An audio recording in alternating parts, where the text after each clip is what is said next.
Good afternoon, everyone. I am not in a very fortunate position here. I am your last speaker at this event, and I am speaking in English. So I ask you to please bear with me. I see people are coming in, and I have been in budgeting for a very long time, and I have been in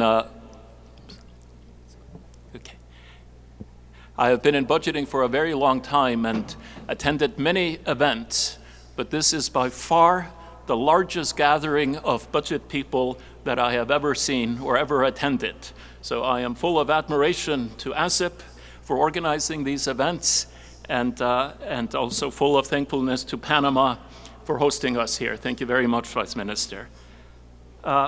It was a special privilege to be here in person for the session celebrating the 50th anniversary of ASIP, to hear the personal stories and the inspiration for what has propelled ASIP for the past 50 years.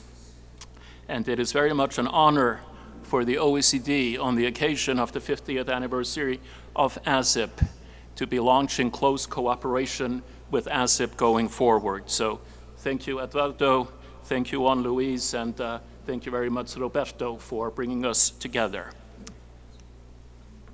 I am here to say a few words about the OECD's work on budgeting and public expenditures.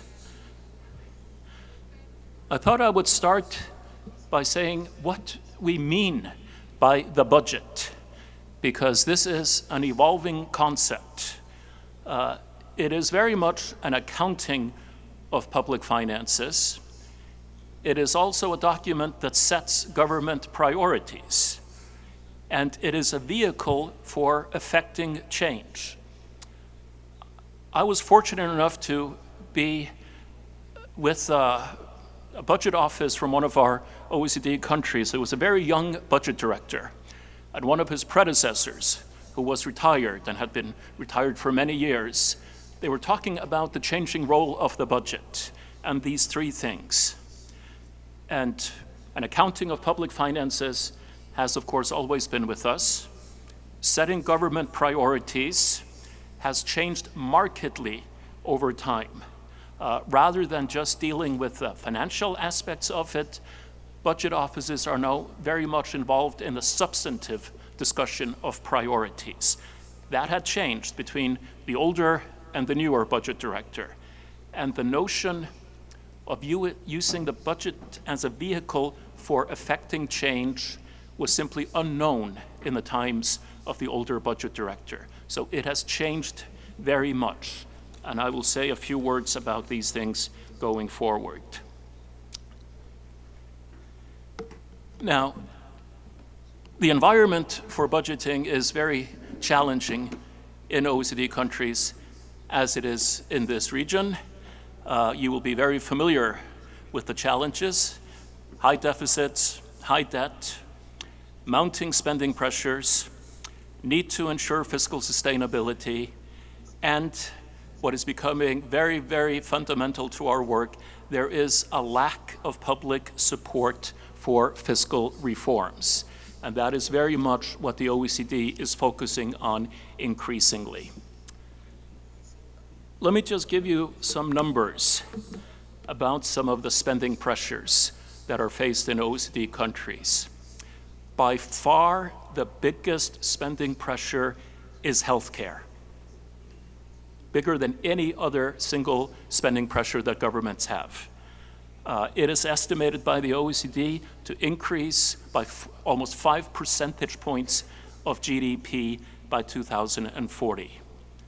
By comparison, old age pensions in an aging society are only forecast to increase by 1.2 percentage points of GDP.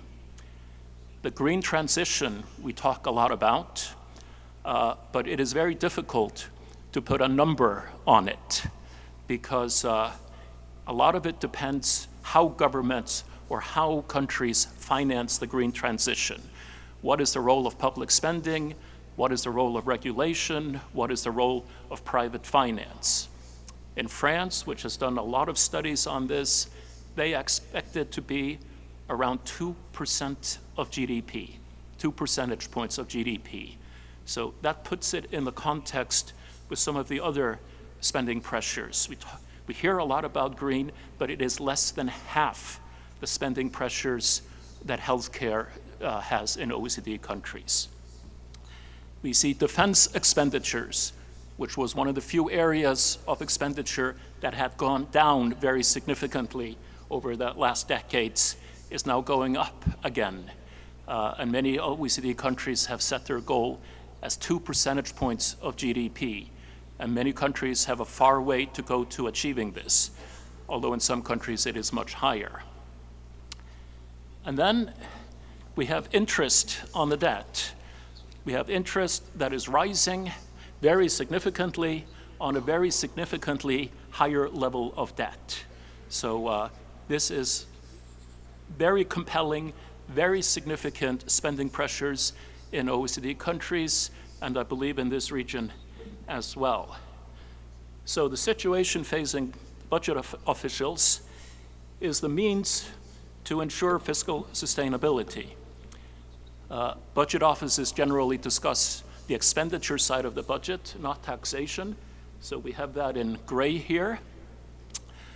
The three choices essentially are to identify efficiency gains, which is of course very important. It is fundamental to how budget offices work and to budgets, but the scale of any efficiency gains will not be enough to cover the major spending pressures that we face. The next is to, another fundamental aspect of budgeting, to reallocate spending from lower priorities to higher priorities. As we all know, budgets tend to be quite rigid and often reflect old priorities, not the priorities of today, and it is very difficult to change that. But if you look at the scale of the spending pressures facing our countries, it is very unlikely that you are going to be able to identify 6, 7, 8% of GDP that you could stop spending on in order to fund new spending areas. The scale is simply too great. And that brings us to the last box, targeting public spending to those in need. Who pays for it? Who finances public services? And we believe very much in OECD countries that there will be a great shift, that public spending will be primarily going to those who are truly in need, whereas those who do not need public services will not be getting benefits and may be paying an increasing share of user charges for various services. So that is the global picture, if you will. If I now focus specifically on the OECD's area of work here, our work on budgeting can be divided into 3 blocks. The first is quality budget institutions, the frameworks and practices for budgetary governance. This is our bread and butter. This is what most of our work is focused on. The second block is about empowering public understanding, generating the will to tackle the fiscal challenges. Because there is very much a belief in many OECD countries that our budget institutions are in good shape. The problem is that the various frameworks and tools are being neglected and are not being used. So how do we get the will to use these tools to grapple with the big challenges that we have? And then the third block is strategic initiatives, which is using the budget as a tool to affect change. And this is where gender budgeting is involved. This is where green budgeting is involved. I have a quick slide on each of these. The first one is quality budget institutions. People often come to the OECD and they ask us, What is a quality budget institutions? What are the attributes that make a high quality budget institution? And there's a great tendency to pick one thing out. We do this, we do this, we do this, and that denotes it as a quality budget institution. But it is very much more complicated than that, because it is a puzzle with lots of pieces, and they all need to fit together in order for you to have a quality budget institution. And we have assembled them into 10 pieces here. The first is to set clear fiscal objectives. The second is to have objective economic assumptions. We talk often about fiscal risk, but the greatest fiscal risk facing our countries is having unrealistic economic assumptions or unrealistic revenue forecasts, making imaginary resources available that you base spending on. Then when the resources don't come in, it is very difficult to rein in spending. So the economic assumptions in many ways are the greatest fiscal risk that you have. We see in many OECD countries the establishment of fiscal councils and independent fiscal institutions, and one of their primary roles is to ensure the accuracy, or at least that the economic and revenue assumptions are not biased. Multi-year expenditure baselines, multi-year expenditure frameworks. This is something that every country talks about, but very few countries do this well. Very few OECD countries do this well. There is a tendency to do a new multi-year expenditure framework every year, which by definition ruins or undermines the concept of a multi-year expenditure framework. So the effort to continually update a medium-term expenditure framework needs to be maintained. It needs to be very closely linked to the budget process. There are countries where the responsibility for the multi-year expenditure baseline is a separate part of the Ministry of Finance than the Budget Office, sometimes the Economics Department. And that simply does not work, because you cannot keep it up to date if you're doing that. Top-down expenditure ceilings, how do you design them? We do a lot of work in that area. Conducting spending reviews, again, to look at the baseline of government expenditures, to try to look at those rigidities and identify space for reallocation. The OECD has best practices for spending review in that regard. Informed spending decisions, performance budgeting. We heard a lot about that in yesterday's session, and I agree very much with everything that was said there. Another focus is line ministries as partners. Very often, when we are talking about budget reform, the focus is always on the finance ministry, only the finance ministry, and we talk about lack of capacity in line ministries. But we need to focus very much on improving the capacity of line ministries, because they are a fundamental actor in the budget process, and it is very important to do the investment in the capacity in line ministries as part of budget reforms. We see in many OECD countries that we view as having especially successful budget frameworks that there is a very professional internal budget office in each of the line ministries, not just dealing with accounting issues and disbursement, but a budget office that deals with priorities within the ministries. The next one is to consider all forms of expenditure, because what is appropriated annually in the budget is only one form of appropriations.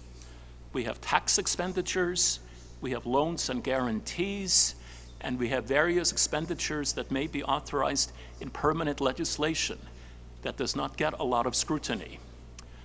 During the COVID crisis, a number of countries relied on loans and guarantees. In some cases, the majority of the response of countries was in the form of loans and guarantees rather than spending. Many of these loans will fall later on the government when they are not repaid. But some countries have a very strong system for budgeting for loans and guarantees, where you must estimate the default risk, you must budget for that, and have money for that before you can extend the loan. And the interesting thing is that during COVID, the countries that had that system in place, they did not rely on loans and guarantees to fund their COVID response, which is a very good example of how budget institutions clearly matter. Number 9 is on budget transparency, which is simply the timely and full disclosure of all government fiscal information. We have the OECD best practices for budget transparency in this area. And then the last one is budget oversight, the role of parliaments, the role of legislatures. I know in many countries, finance ministries may have a certain view of the role of parliaments and legislature in the budget process. But how parliaments organize themselves, how parliamentary debates are organized, how committees, the division of responsibility between the budget committee and sectoral committees, all of those institutional features of parliament have a lot to say about how effective parliaments and how professional parliaments can be in the budget process. It is very much in our interests that parliaments have the capacity and the know-how to be an effective player in the budget process. If I go to the second one, empowering public understanding, again, this is a new area of work for the OECD, recognizing that the best spending framework in the world will only get you so far if you don't have the public behind you and the political will for it. We are trying to create or promote the roles of having fiscal advocates for fiscal responsibility, for fiscal sustainability. Most OECD countries have fiscal councils, independent fiscal institutions that can fulfill this role. Many of these bodies prepare pre-election reports to inform the electorate about the fiscal situation ahead of elections, trying to make this more and more mainstreamed rather than the exception. Increasing citizen dialogue on budget issues. This can be led by the government. This can be led by parliaments through their committees. And there are examples of grassroots NGOs that focus on budget issues. Improving fiscal literacy. I think it is sometimes difficult for us who work in budget offices to imagine the low level of fiscal literacy among the public and among elected officials in many cases. So an effort to improve fiscal literacy and to work against various mis and disinformation in this area is imperative, both for the public, for the media, for elected officials. In some countries, we see fiscal literacy being added to the curriculum of schools. And then the last box is on innovative communications, trying to use social media, trying to use the new technologies, generative AI, ChatGPT, in order for it to be more citizen-led or demand-led. If a citizen wants to know how much does the government spend on something, it is extremely unlikely that they will search through government financial reports to find that information.